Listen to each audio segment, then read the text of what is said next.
Good morning, good people. It is Tuesday, November the 9th, 2021. This is Wake Up with Ray G. Happy to be here. Brought to you by Bets TV. Make sure you go to the podcast, subscribe to Wake Up with Ray G. All the podcast streaming platforms, Apple, Spotify, Stitcher, Google Play. Go over to YouTube, subscribe to the Bets TV YouTube channel. But happy to be here, man. It's Tuesday. We had a good Monday night football game last night. Started off a little shaky. Started off a little rocky. Jay, how you doing this morning, baby? I'm good, man. I'm good. You know, it's my mom's birthday today, so I want to wish her a happy birthday on the podcast. Happy just birthday. in case she's listening. You never know. Happy birthday, Mom. Little hit or miss with mom listening to the podcast, but Mom, happy birthday. I hope you have a good day. You know, big day for you today. So I'm excited, man. I'm really happy to be here. Great football game last night. You know, the start, like you said, was bad, but ended good. A certain player played very, very well. I'm happy to see it, and we're going to talk all about it today on the show, man. I'm excited. Yeah, man. I'm excited for this one as well. Last night we saw some positive things from a young player that we've been excited about for a while. We still need to talk about the Sunday night game. But before we get started, Jay, I'm going to start, I'm all about, as we finish out 2021, man, it's been a phenomenal year, bro. I'm just blessed, fortunate. You know, this show is, in a way, behind the scenes has been like a life changer for us both, man. So everybody that taps in every single day, that wakes up, that turns us on, that follows us on YouTube, that follows us on Twitter, listens to the podcast, man, we appreciate y'all. Just want to start out with some positive quote. A positive quote every day. I want to be positive, instill some positivity during our day. So this one comes from the great Winston Churchill, all right? Success is not final. Failure is not fatal. It is the courage to continue that counts, man. And that's real talk. You don't know how many times we failed trying to do something on this show, failed in our pursuit of this dream that we've had, this goal to talk sports and to be compensated for it. But that's not final, man. We got to continue to push. We got to continue to try to improve, get better. It doesn't matter if you're podcasting, talking videos, talking sports, cooking, baking, working out, whatever it is, man. It's not about how many times you get knocked down. Get your ass back up, get on the saddle, and let's get it, man. So let's be great today. Let's make it awesome. But we got some news to get into right after we hit the morning run. Wake up! This is the morning run. Run, Forrest, run! Jay, you're gonna have to make sure that I'm on track here. OBJ news, I'm all over the place. I don't know if he hit waivers. He doesn't clear waivers until 4 p.m. today, at which point in time he could sign anywhere, right? He could sign whatever team he decides or they have the cap space for. Odell Beckham Jr.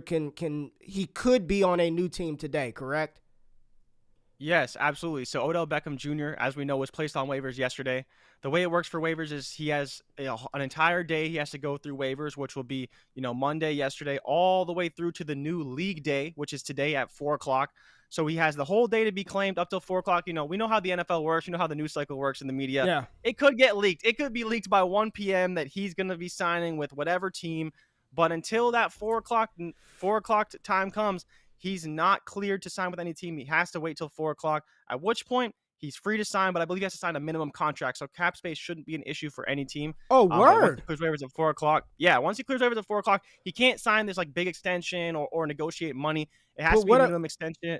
What about the contract that he's already under? Where's that money go? It's dissolved, man. It's done. It goes away? Yeah, because he got released, he does go to waivers, but if no one claims him, that money's gone. So the guaranteed money he was owed would be owed to him. Everything else gone, and he basically starts fresh. So it seems like a negative, but if Odell does play well this year, maybe he gets a brand new big contract, and it actually works out in his favor. You never really know kind of what's going to happen. Matt Bruning, first of all, Bruning said happy birthday to the mother of Canada's greatest all-county kicker. There we go. Everyone had a chuckle about you and your all-county kicker status yesterday. So this essentially should open up the door. If I were a team, why the hell would you claim him? If you could just let him clear waivers and then you think you've got to – I guess if you wanted him, if you really wanted him, you go get him. But this opens the door for him to land anywhere in the NFL, right? Tampa Bay, the Rams, the Cow. He can go wherever he wants to go, right? Because it's a minimum deal, so the cap space isn't an issue. Now, you could potentially be renting him for the end of the season, and he may move on next year, but this seems like a zero risk. Yeah, this seems like a zero risk situation. So okay, with that being said, and I'm seeing people say the Seahawks. Why would we want them in Seattle? Like, they That'd don't be throw. a nasty receiving corpse, though. You think about Yeah, the think three-headed about monster. it. A Whoo! nasty receiving core that Russell Wilson's only going to throw 24 times a game. Like, well, why do we even want that? DK's target share goes down. Tyler, like, why would we even want that? I don't want to see him in Seattle. I mean, I get Russell Wilson. Maybe I'm wrong. Maybe that will open up the door. They have no running game in Seattle, so maybe that just opens up the door for Russ to throw more. But, speaking of Russell Wilson, pins out. Well, first, before we get to Russ, where does OBJ land? In your opinion, just where does he go? I still think he goes to New Orleans. I think that Mickey Loomis, Sean Payton are going to find a way to get him back to Louisiana. Why not go to Buffalo? I'm seeing Buffalo, Raiders, and the Saints. Are the Seahawks even a playoff team? No. Hell No, no. they're They're third in their division, right? In the NFC. Yeah, they're not. They're going to probably fourth, man. There's no way they're third. I think they've got a better record than San Francisco. San Francisco's pretty bad. I don't. Ugh. They're tied. They're tied. All right, they're equally tied. And then Bruning right here, Saints, bad QB situation, but Peyton can scheme plays for him. Yeah. And he's from Louisiana, man. It makes a ton of sense. Raiders, I don't see it. I think New Orleans. They already got D-Jax, baby. They don't need OBJ. Yeah, I I think the Raiders are done for as far as they got the best wide receiver is Hunter Renfrow, and I'm not even being funny. He's legit. Like, Hunter Renfrow's good. He's a good receiver. I think the Saints is the most logical spot. Michael Thomas is out for the year. What a colossal failure the $100 bid for Marquez Callaway in the Scott Fish Bowl has been. I literally, after his preseason, I was like, I'm emptying the clip for Marquez Callaway. All in. $100. My entire fab budget week one. What a waste. That was not a good fantasy football move by RayGQue. But where are we at? All right, Russell Wilson. Talk about Russ, Dr. Richards.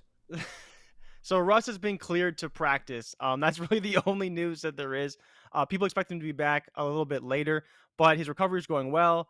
He's feeling good. He's encouraged, so he is going to be getting back to practice. I believe the Seahawks are on bye this week, so they're not going to be back till next week. I know that there was optimism of him coming back after the bye, but yes. So this week they're not on bye. They play the Packers this week. Oh man. So I don't think he's going to be back this week. That seems a little early, but you never know. So they were on bye. They were on bye last week. So man, I don't know. He returned to practice. Okay. They play the Packers, right? They play the Packers. Do you want to talk Aaron Rodgers now, or do you want to talk Aaron Rodgers later? What do you want to do? I'm leaving it up to you. What do you want to do? We could talk Rodgers if you want. I really want to talk about Fields, but we can talk about Rodgers if you want. We can make it a little bit quicker. No, we can get into the Monday night game, bro, because Justin Fields is a damn monster. Absolutely. He has not played well. Early to start his career, he hadn't played well. But, man, the last, 2 games, you've seen those flashes. And I know Chicago lost last night, but 291 yards hit the over. I told you, man. I told you. There was 174 yards was blasphemous. I'm like, bro, come on, man. 175, the disrespect for Fields by the odds makers was just insane. But 291 passing yards, 1 touchdown, 1 interception. And again, for 2 quarters, it looked bad. 8 carries, 45 yards.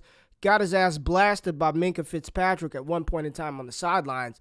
But Justin Fields, this is what we expected when the Chicago Bears took him. This is the prospect that we saw coming out of Ohio State, and all the panic that was surrounding Justin Fields was a little just overreactionary. And I just think we've got to practice patience, man, with these players. All of them. I continue to talk about being patient.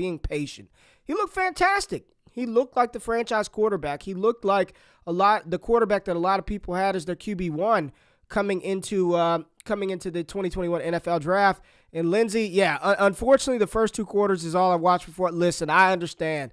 Lindsey Mack, I understand. The first 2 quarters was brutal. I ended up trying to watch watch something else. So my wife and I were watching The Real Housewives of Potomac.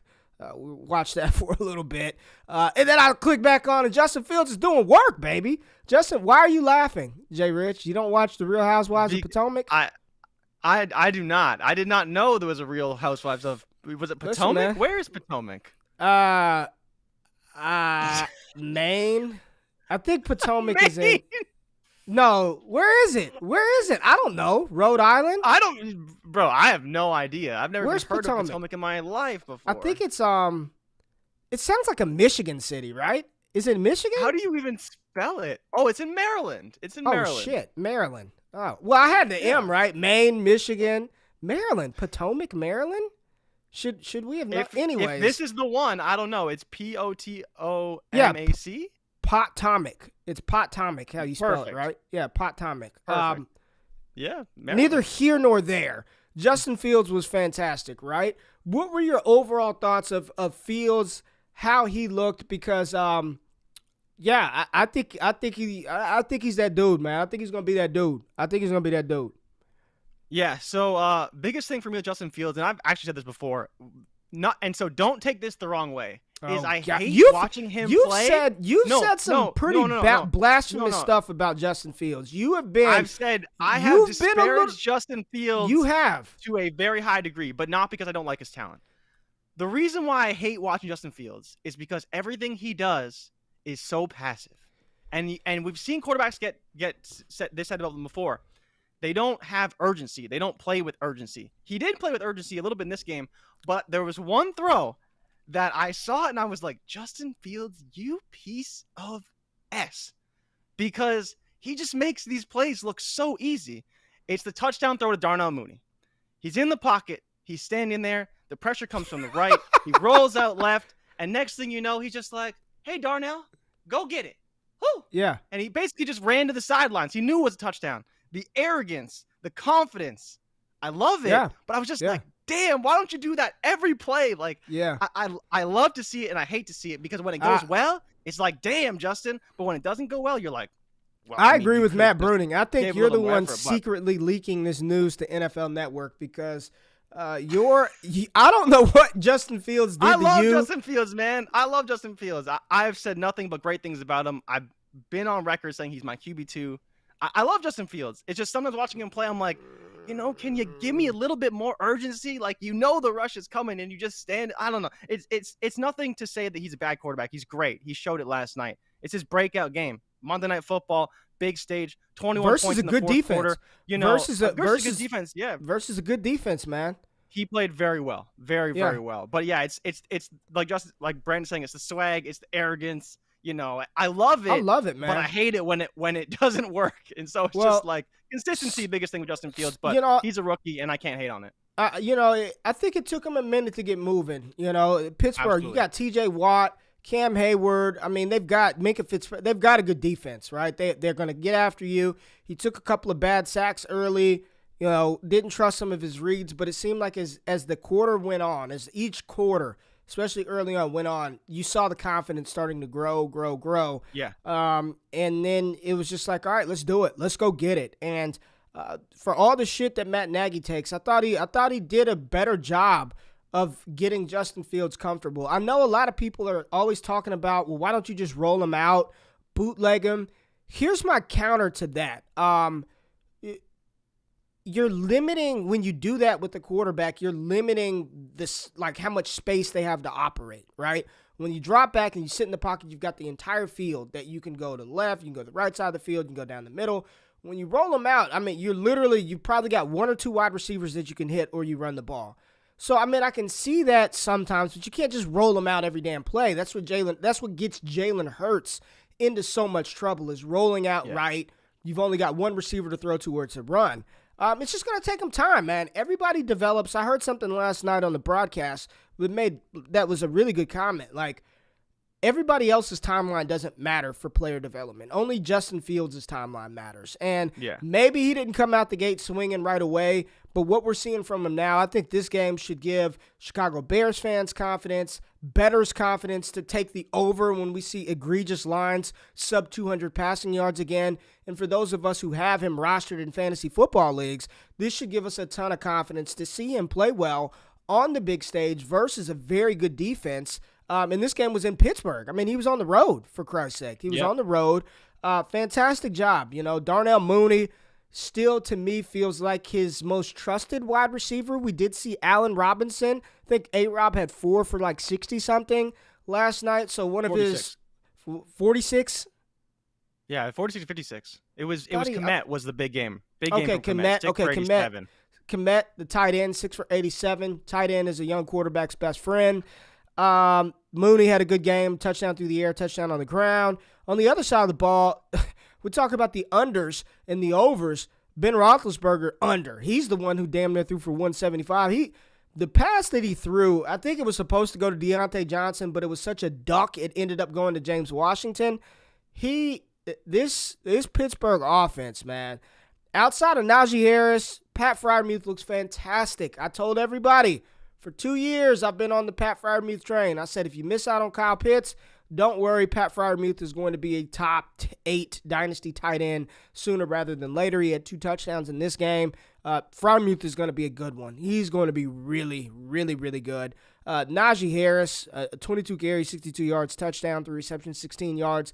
Deontay Johnson, 56 yards, did most of his work in the fourth quarter. But Ben, 205-2. Pittsburgh has got to find a quarterback, man. The offensive line is bad. Number 53, I forgot his name. I think his last name was Green. He's the starting center for the Steelers, rookie. He was in the backfield all night. Every time I saw Pittsburgh try to run, his ass was literally where the running back was supposed to be. He just got worked all night long by Akeem Hicks and the interior pressure of the Chicago front. But this was it ended up the fourth quarter was much better than quarters 1 and 2. Lindsey Mack, but Justin Fields, as he develops, as he grows, I think he's going to be really good. We saw a lot of young players in this game, a lot of rookies. Najee Harris, Pat Freiermuth, Justin Fields play really well. David Montgomery was back. I thought he ran the ball well. It was interesting to see what kind of split he and Khalil Herbert would get, but there's no question David Montgomery is the starter. He's the lead back. Chase Claypool, I see Rubio talking in the YouTube comments. Claypool, dude, is there a wide receiver who makes more difficult grabs and hits the ground harder than Chase Claypool? Every time he makes a catch, I just like praying he gets up because he makes these spectacular catches. And then it's like he hits concrete every time he hits the ground. Every time. I've never seen Chase Claypool just catch it and just run, like out of bounds, fall down. He's getting either rocked or he's gravity just is like get your ass down and slamming him to the earth, man. Just your thoughts and takeaways from this one. Honestly, I think you hit a lot of the big ones. Pat Freiermuth was my biggest takeaway. Ben talked about his involvement in the red zone, and we saw that throughout the preseason as well. But it's just continued to happen, and it's going to keep happening. Eric Ebron didn't play in this game, so that's maybe worth noting, maybe not. Who knows? But Deontay Johnson did very little. Najee did what he could with what was available. 22 carries, 62 yards, touchdown, did a little bit through the air. Ben was awful. How the Steelers put up that many points looking the way they did, Justin Fields did throw a pick. There was some short fields. There was some fumbles, blah, blah, blah. But at the end of the day, like, Pittsburgh still isn't a good offense. Like, they're just not playing very well. Fields, like you said, 17-29, 291 touchdown. He was the best player, I think, in this game, period. And I don't think there's anybody who would disagree. The Bears covered, which we did call. So even though I had the under, Bears did cover. And I think that this is going to propose a lot of momentum for the Bears going forward. But the question I have for you, Ray, is it's week 9, right? Yeah. What are Justin Fields' chances of winning Rookie of the Year? Zero. You don't even think it's straight up zero? No, he's not gonna win it, man. There's not enough time left. There's 7 games left in the season. He won't win it. No. There's 8 games though. There's 8. Have they had their bye yet? Chicago had their bye. I don't know. That's a good He question. won't win it. No, there's zero chance. Don't make that bet. There's zero chance. He won't win it because Chicago's not winning enough. This was like his best game. Was his best. No. He's got zero chance, man. Unless, he's got a 1% chance. So they haven't had their bye yet. Yeah, they haven't had their bye. He's got 7 games left. They'd have to go on a miraculous run in order for him to win it. Don't think it's going to happen, but that's okay. I mean, this award, honestly, it's going to come down to Jamar Chase or Mac Jones. Speaking of Mac Jones, he put the Kurt Angle ankle hold on Brian Burns, and then he came out and said that he didn't he didn't know where he was. He was just trying to make a play. He didn't know who had the ball. Part of me kind of believes he didn't know who had the ball. Like, at first I thought he was just holding his leg, and I thought it was funny. Like, okay, he fumbled the ball. He doesn't know who he has it, so he's holding his leg. But then he, like, alligator rolled him. Bush League play by Mac Jones on that one. But no chance for Justin Fields to win Offensive Rookie of the Year. It's Jamar Chase. 50-1. No, you're burning money. You're burning money. It's Jamar Chase or it's Mac Jones. It's one of those two. And the thing that's helping Mac Jones is New England's winning. The thing that's hurting Jamar Chase right now, Cincinnati is losing and he's not putting up numbers. But I think it's going to come down to those two. It's going to be one of those two, but no shot Chase for is Justin the clear Fields favorite to win it. At minus 140. Mac Chase is the clear favorite at minus 140. Mac at 350. Najee 800. Javonte 25-1. T-Law at 35-1. Damn. Dude, I'm telling you, man, they got to win. Like, it's quarterback. It's a team award laced in, like, it's a quarterback award draped in, like, team success. Like, that's what it is. And in order to overcome that, you have to have somebody putting up spectacular numbers. I think the people who vote for that saw their, in my opinion, mistake for not giving it to Justin Jefferson last year. And Jamar Chase is still on a historic pace. He should win Offensive Rookie of the Year. Well, let's talk about the game that we didn't get to yesterday. And, oh, man, Carson Stafford. You just noticed that? Yeah. Wow. Yes, this play. It was literally the same play in the end zone. Same team. Same team. Think about that. Same team. Damn near the same result. They almost ran it back for a touchdown. But Carson Stafford did not play. He only had 2. I thought he had 3 picks in this one. He did not play well versus the Tennessee Titans, and the Rams took an L. Literally the entire world said the Rams were going to rout Tennessee, and it was the complete opposite. What was the final score of this game? Look that up. It was actually 28-16 but for the Titans. That was late, though. It seems. But it really was. Yeah, it really wasn't that close, man. 21-3 at halftime. Yeah, 21-3. The Rams, like you said, were heavily favored due to the absence of Derrick Henry. And, you know, the Titans, they did what they needed to do with Adrian Peterson, with Deontay Foreman, with the Jeremy McNichols fade has people on full tilt. I'm seeing, it was funny because I posted listen, I mean this sincerely. The fact that Adrian Peterson, at 36 years old, could go from his couch, and we all know he wasn't on his couch, but to even be playing in the NFL at 36 after really just not, dude, testament to, like, when you talk about dedication and commitment and just work ethic, bro, I didn't care what he did, just to see him on the field, and he looked fine to me. Like, he looked fine. He led didn't look. Carries. He led the team. Listen. Everyone who put in those big bids for McNichols, they're tilting. Oh, AP looks slow. He sucked. Why is he getting carries? I don't think he looked that bad. There were a couple of holes that he missed, but he's been there for 5 days? He's been there for 5 days. New scheme. He's just a Terminator, man. And number 5 all time on the NFL all-time rushing list. Do you know who number 3 on the NFL all-time rushing list? Frank Gore, bro. Is he 3? It's okay, Frank he's 3. Gore. I almost thought he might have been 2 by now. He's 3rd in NFL history in rushing yards. Think about Frank Gore legitimately could have been the all-time leading rusher if he hadn't had, I think he had an ACL injury early in his career. Twice, I think. Yeah, 2 times, man. Just, bro, Frank Gore, Hall of Famer, right? Frank Gore, Hall of Famer? Oh, yeah, has to be. First ballot? The longevity. First ballot? Probably. I'm curious how the voters feel about first ballot, but definitely Hall of Fame work. He should. You're 3rd all time rushing. Frank Gore needs to be there. But back to the Rams game. This is my issue. You know, it's been 12 years and Matt Stafford has not won a playoff game. I don't know, man. Like, this team should be. They're a good football team. Really good.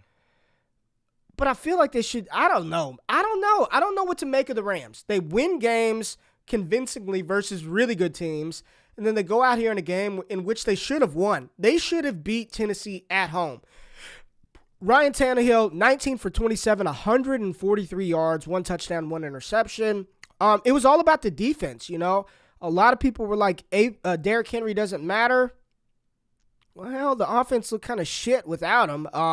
The defense was just fantastic. And although Cooper Kupp got his, if you're going to tell me Cooper Kupp's going to get 11 receptions, just hear that. 11 receptions. I'm terrified. Like, oh, God. Cooper Kupp had 11 receptions. I'm terrified. 95 yards. I'll take that. Like, I'll take that. I'll take that as a defensive coordinator. 95 yards.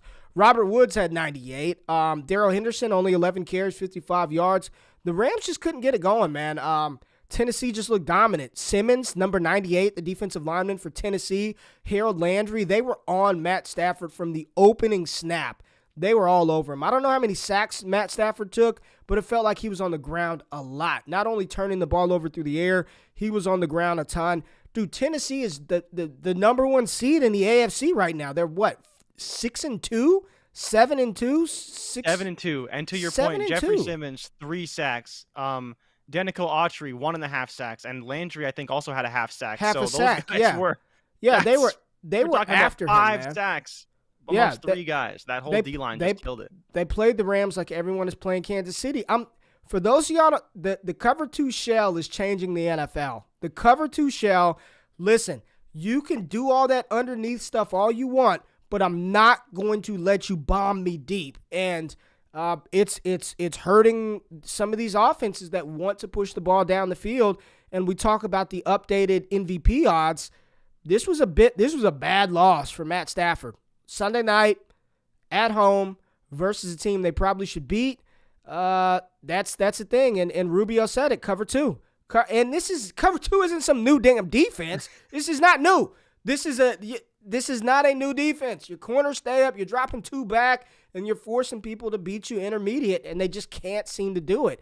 What are your thoughts from this matchup? Any concern about the Rams? And if you just had to rank your top 3 NFC teams right now, who would the top 3 be? You want me to give you my top 3?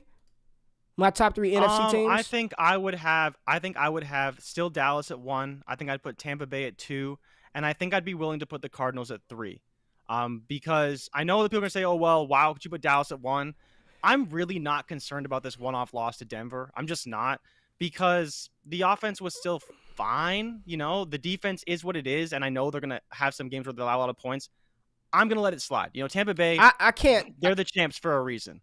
And but the thing is with the Rams is that I've seen this multiple times from the Rams. The defense is great, and they play pretty well. But then you have these games from Stafford. Like, Stafford lost this game. There's no way about it. He allowed 2 touchdowns basically on his own. He threw the pick 6 to Kevin Byard, which was a great defensive call because he came down from the safety spot, covered the flat, and jumped the out route, right? Yeah.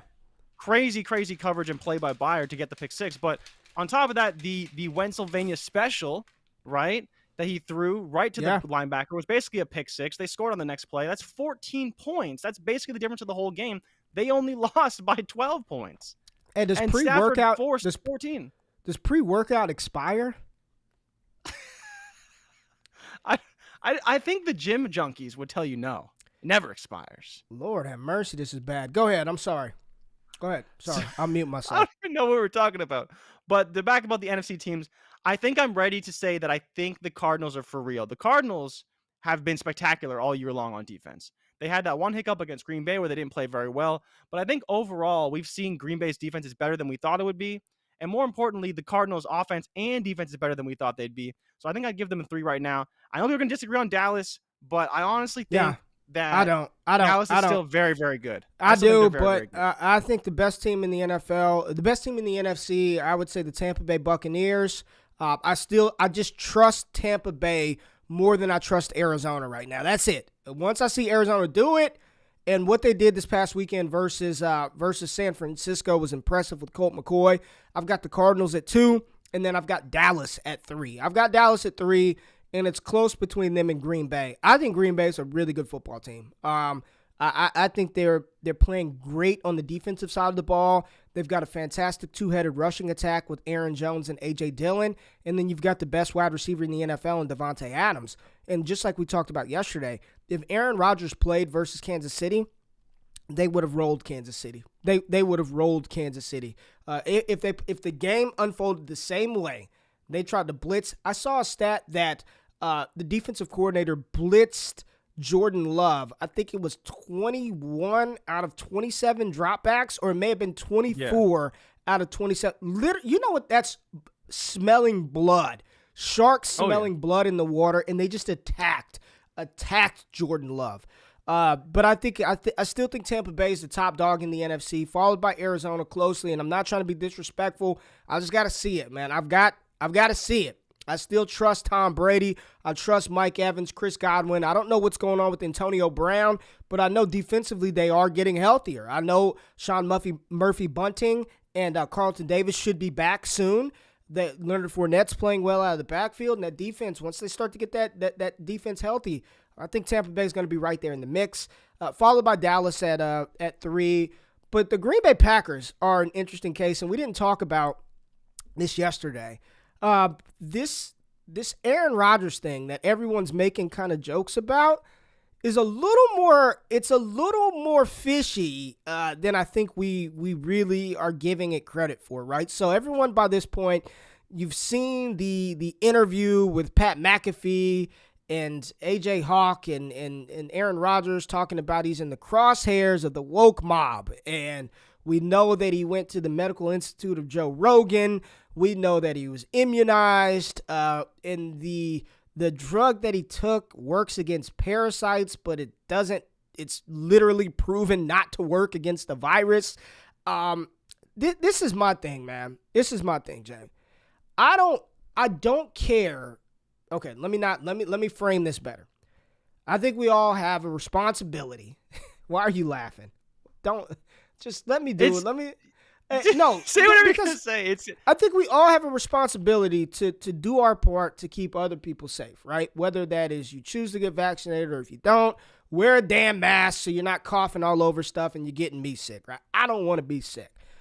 Regardless if you believe in the protocols or the mandates or not, that's the rule in order to play, right? Like that's what we're focused on. In order to play mask-free and walk around on the sidelines without a mask and go to press conferences without a mask, the rule is you have to be vaccinated. That's it. Your personal belief or opinion, if you don't like it, don't play. Don't do it. Like, we're not diving into that. But the fact that the NFL knew that Aaron Rodgers was not vaccinated and didn't hold him to the same standard as other teams and other players, that's where the problem comes in. And I'm not here. I think Aaron Rodgers said I think he has been, is, and will always be just about himself. He's just an arrogant asshole, man. Aaron Rodgers is a great football player, one of the greatest quarterbacks we've ever seen. I mean, it's a treat to watch him play quarterback, but he's an arrogant asshole. That's Aaron Rodgers. And this smug look and persona about woke mob, and I'm just so sick of people using cancel culture as the scapegoat to absolve themselves from responsibility and ownership. Like, I'm going to start to use that at work. Like, when my boss asks me to do something and I don't get it done, or I'm just going to be like, why are you trying to cancel me, bro? Like, this cancel culture here at this company is just bullshit. Like, you know, you woke mobsters here at the organization because I didn't do what you asked me to do, because I didn't follow the rules. Now you're trying to cancel me via email? You want to cancel GQ? Do y'all know who I am? I've almost got 10,000 subscribers on YouTube, and you're trying to cancel me, boss? Like, come on, Rodgers. Like, I'm so sick of that excuse, bro. But the issue is the NFL and the double standard, man. And they're gonna fine Green Bay, which means absolutely nothing. That means nothing. I listen to a lot. They should be forced to forfeit a draft pick, 2nd round pick, 3rd round pick. If they had to give up draft capital for Aaron Rodgers is blatant, just I don't like the rules, so I'm not going to follow it. That's what should happen. I doubt that's going to be the case. But this whole situation, man. There's a lot of blame to go around with this one, man. There's a lot of blame, and no one's trying to cancel it. I didn't see anybody trying to cancel Aaron Rodgers. You just called him a damn liar. You knew good and well when they asked you, "Are you vaccinated?" and you paused and I'm immunized. And he's like, I didn't lie. I did my research and I talked to these people, and just the audacity to even reference Martin Luther King Jr. and what he was talking about. Understand what MLK was doing at that time when he made the speech and uttered those words. Equal rights for black people. That's what Martin Luther King was doing. Civil rights movement. And Aaron Rodgers wants to equate his belief that he shouldn't have to be vaccinated to damn rights of people, human rights. It's his right not to receive a vaccination, for sure. But then you need to wear a mask. You need to follow the mandates, the protocols. The audacity and the smugness of this dude to lie and then to spew that rhetoric, I just have zero respect for Aaron Rodgers, the person. Like zero. The football player, fantastic. He's great. He's a great football player. He's a goddamn liar, man. And I want your opinion on the situation and what you think the NFL will do. They won't do anything, but that's what they should do. Oh, they won't do anything. Yeah. There's no way. This is the NFL we're talking about here. The NFL doesn't do shit when it comes to these types of issues. But so people know, right? Like, it's nothing to do with him not getting the vaccine. Like, nobody cares about that. It's the fact that when he was asked, are you vaccinated? He said, yes, I am immunized. Now, if you want to say you're immunized to other types of viruses, it's a perfectly acceptable way to say that you are vaccinated without saying you are vaccinated. But what he was saying was that he was immunized to something completely unrelated. And so people thought he was vaccinated and he was treated like he was vaccinated. And the NFL had already declined his alternative therapy that he got from whatever. So they already knew. So it's knew. Yeah, it comes down to preferential treatment. That's what it is for a star athlete.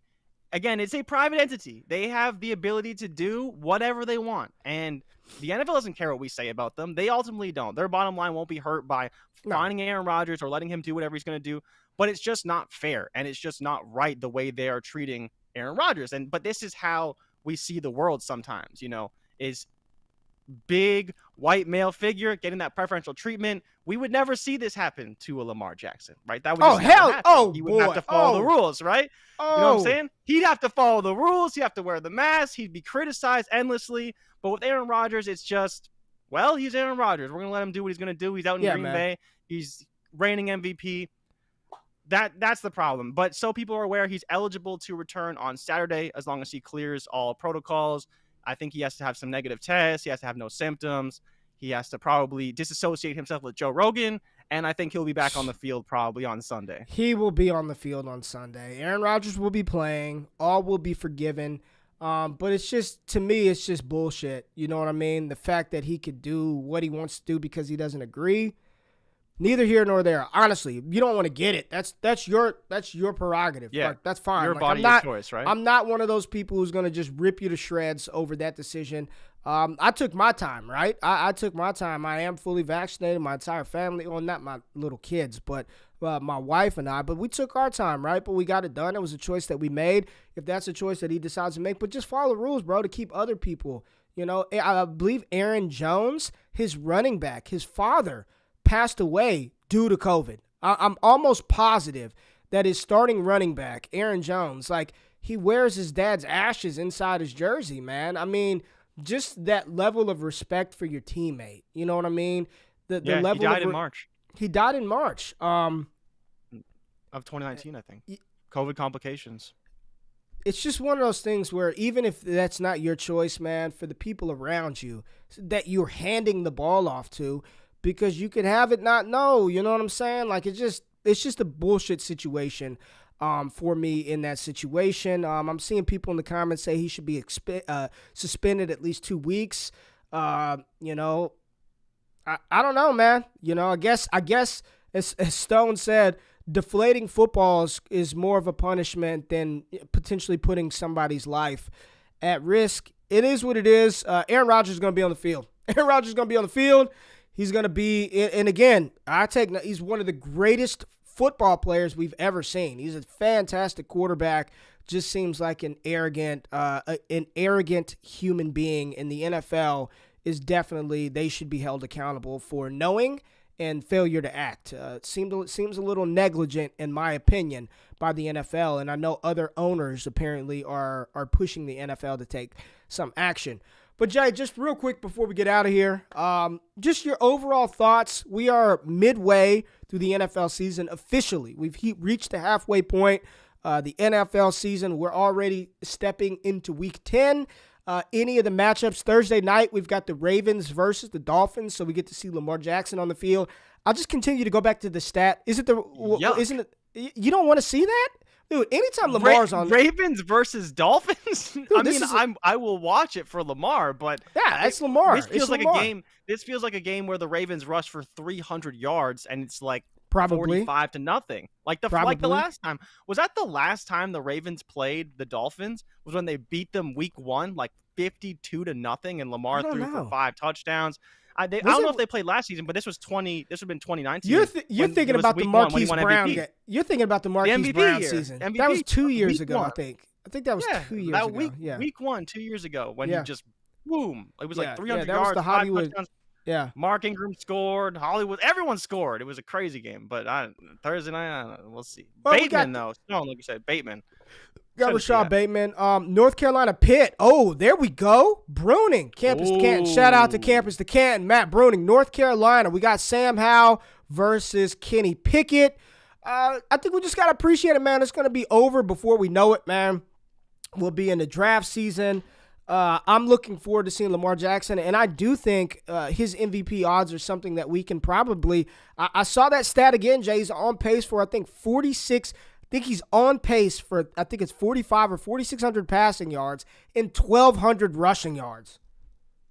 Yeah. Just silly. Bro, MVP, I might go throw half a unit on Lamar to win MVP. Like, honestly. Let me check it right now. Go, real quick before we get out of here. He's still 10-1. My problem is I think he has to beat Josh Allen. And I don't know if they play this year, but I think he has to beat Josh Allen to win.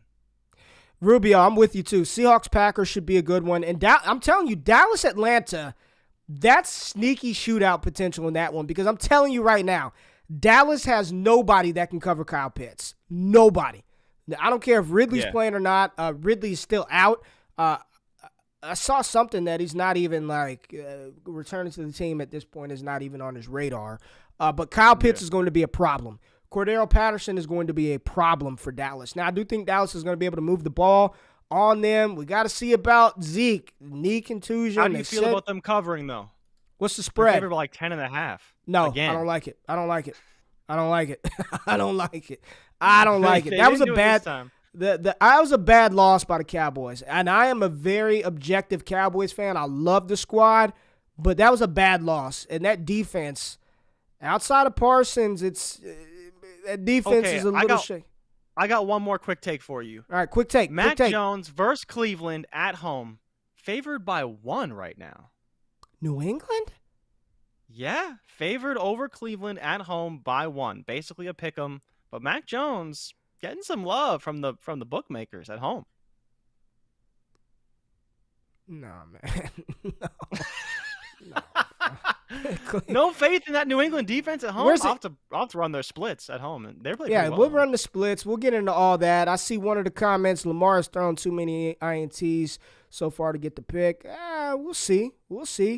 Steam has been on the Browns. Dak will be redeemed on Sunday. Dear God, Stone, I sure hope so. We appreciate y'all tapping in today. Real quick, Steph Curry balled out last night, right, Jay? Steph Curry? Yes, sir. Little Chef Curry. 50-10, baby. What's their record? What's the Warriors 9-1? They got the best record in the NBA. Bro, yeah. we gotta talk about my Curry. We got to talk about my Lakers soon, man. My Lakers look bad. They beat. I was going to check the box score for you. They beat the Hornets last night in overtime. So I don't know if LaMelo dropped 40 or 50, but he probably had a pretty good game. So if you want to talk about that tomorrow, we can. But yeah, Steph Curry, 14 for 28, 9 threes, 9 of 19 from 350, 10 and 7, 3 steals, 1 block. And he's currently the favorite to win the MVP award. He was plus 900 to start the season. He's now plus 300. Steph Curry coming for that MVP this year. LaMelo Ball. Holy hell. 25 points, 11 assists, 15 rebounds for Melo. Yeah, see? I'm not surprised. They went to overtime. How much do I like LaMelo Ball? I got to get a LaMelo. Love yourself. I love LaMelo Ball. What jersey would you get, though? Would you get the pinstripe. baby blue? Would you get the purple? No, I'd get the white with the pinstripes. That's the one I want. The white with the white jerseys just hit different, bro. White jerseys, pinstripes. What did Russ do last night? Let's see. 17, Probably 14 nothing. assists. He had a How triple-double many again. shots he chuck up? He was actually 5 for 15. 0 for 2 from 3. 7 5 for turnovers. 15? 7 more turnovers. He's for, going for that quad we gotta double. we gotta get out of here, man. We gotta get out of here. We'll talk Lakers whenever LeBron comes back in a month. We will get into the Thursday night game tomorrow. Take a look at the early lines for the weekend. Look at some college stuff. And we ain't talking Lakers, man. But Jay, good show. Appreciate y'all in the comments. We gotta go, man. Matter this thing. Peace.